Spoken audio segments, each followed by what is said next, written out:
ఈ దినపు దేవుని యొక్క మాట కీర్తన గ్రంథము 44వ అధ్యాయము 4వ వచనము. దేవా, నీవే నా రాజు.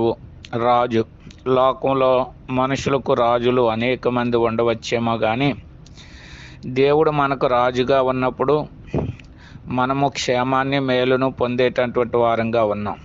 లోకంలో ఉండేటువంటి రాజులు కొంతకాలం ఉంటారు, కానీ రాజు శాశ్వత కాలం ఉండేటువంటి రాజు.